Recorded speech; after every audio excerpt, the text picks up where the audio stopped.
We have heard the saying, love begets love. Peace begets peace. But it doesn't happen every time. Why? Saint Luke preached peace to the poor, to the Gentiles, and the same people were the one who hung him to an olive tree.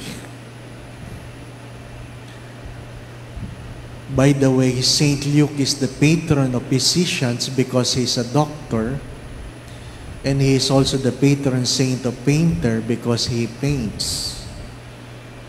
And if you're given a chance to visit Czestochowa, you will see the icon of Our Lady of Czestochowa with the mark, with the scars in the face because a drunkard tried to damage the icon.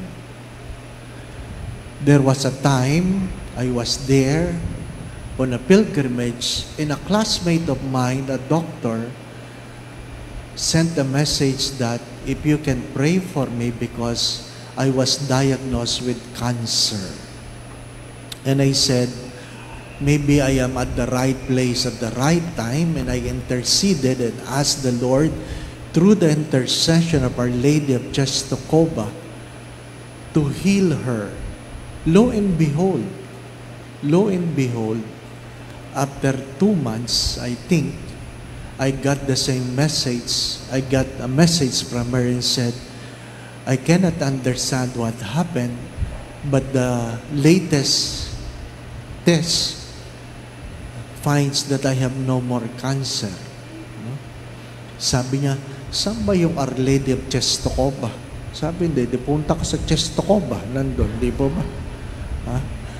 Gusto niya pumunta doon para magpasalamat. Ano po?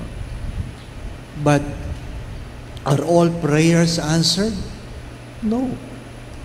Not all prayers are answered.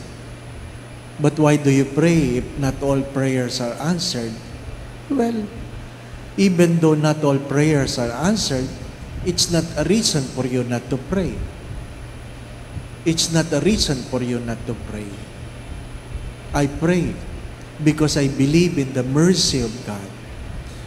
As Saint Luke have continued to preach peace, not because every people are peaceful, it is because it is who you are and what you are called to be. If people are dishonest, is it a reason for you to be dishonest? No. If people are adulterous, is it a reason for you to be adulterous? No. If people are unkind, is it a reason for you to be unkind? No. As many times I have said this, when people are good to you, be good to them. But if people are bad to you, be good to them because it is who you are. It is our calling. And if you look at the first reading, St. Paul was abandoned by his friends. And who stayed with him? St. Luke.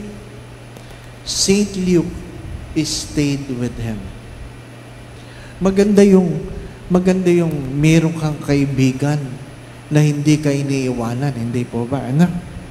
Mahirap yung pag masaya lang kayo magkasama. Pero pag ikaw ay may problema at ikaw ay humingi, pag tinext mo, ang tanong sa'yo, who you? Di ba? Mahirap yung ganon. Mga minamahal na mga kapatid, maganda pong hamon sa araw na ito. Unang-una, alam mo ba ang iyong panawagan? Alam mo ba ang iyong kasinuhan? Alam mo ba ang kaakibat ng iyong pananampalataya? What comes with the gospel? What comes with your faith? Is what? A way of life. A way of life comes with what we believe. The greatest scandal is what we say is not what we do. Yesterday, we had our clergy recollection, our monthly clergy recollection. And it's good that Bishop Bacani remind us of 3 human relationship. The intra, inter, and meta relationship. I learned this during my philosophy class. Tagal-tagal na. Ano po? But it's good to be reminded, what is the interrelationship, interpersonal relationship?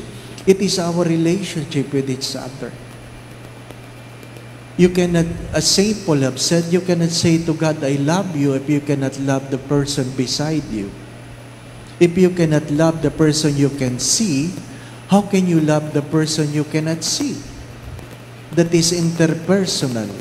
Pero tayo mga Pilipino, tayo na may mapagmahal, hindi po ba? Ano? Hindi naman may pagkakaila yun. Hospitable tayo. Ha? Kahit magnanakaw, mahal natin, hindi po ba? Ano? Ay gano'n, mapagmahal tayo. Hindi po ba? What is intrapersonal? Our love for God. Our love for God. We love God. We love Our Lady. We are pious people. As PCP to have said this, we have a simple faith, but deep. Ha? Simpleng pananampalataya, pero malalim. Di po ba? Ano? Kaya nga, sabi nila, hindi namin maintindihan yung mga namamanata sa Nazareno. Ay, hindi mo talaga maintindihan yon hanggat naranasan mo, hindi po ba?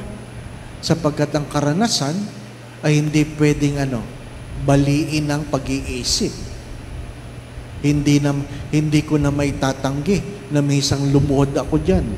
Hindi ko na may tatago na misang lumakad ako ng paluhod sa Quiapo. At alam ko ang sarili kong karanasan. Pero ano yung meta-personal relationship? Ito dito tayo may problema. Yung naniniwala tayo sa Diyos, makikipagkapwa tayo, tao tayo, pero malungkot na kwento, meron sa atin nang dadaya sa tax. Di ba, anak? Hello? Di ba, anak? Yung bang palasimba tayo, maayos tayong makitungo, pero hindi tayo nagbabayad ng utang. Marami sa atin ng loloko. Di ba? Yun ang contradiction. Yun ang contradiction ng pananampalataya, di ba ba, anak? Mananabi ako, ha? Hindi ako nanghihingi. Ano po? Alin? Di ba yung pag tayo ay pagdating ng collection, ang pinipili nyo yung pinakabarya, no? Ha? Di ba yun ang totoo? Yun naman talagang totoo. Pag mayroong nanghihingi, ang hinahanap nyo, yung pinakamaliit. Di ba? Pero pag gusto mo tumanggap, ang gusto mo yung pinakamalaki. The irony of grace. That's the irony of grace. Pag gusto mong kumain ng libre, gusto mo yung masarap. Pero pag ikaw hinihingan, para ikaw mag-treat doon sa pinakamura. Hindi po ba, ano? Napansin niya ba yun? Huwag kayo sinungaling. Hindi ba? Ha? Lalaki ang kasalanan ninyo. Hindi po ba, ano? Mga minamahal na mga kapatid. That's the irony. And the challenge of the gospel of today is what? To remain good even if people are not good.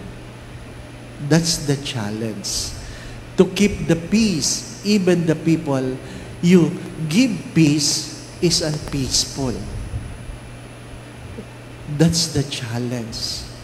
Because whether you like it or not, we cannot be blessed by saying good prayers and fail to live or practice what we pray.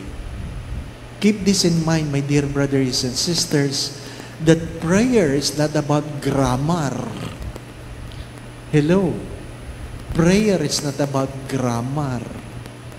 Prayer is not about good words. Prayer is about relationship. Amen.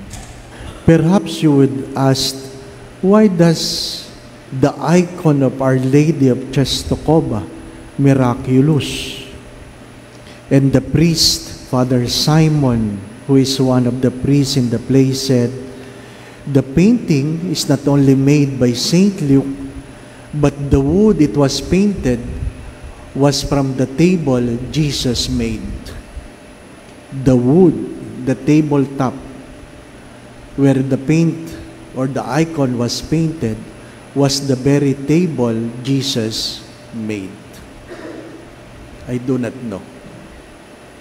But when you go there, you can feel it. My dear friends, even though some of our prayers are not answered, it is not the reason not to pray.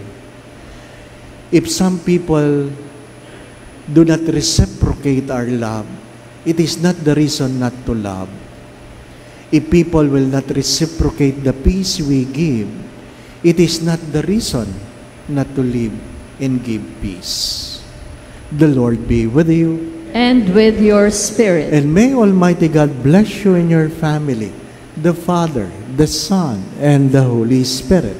Amen. We go in peace to love and serve the Lord.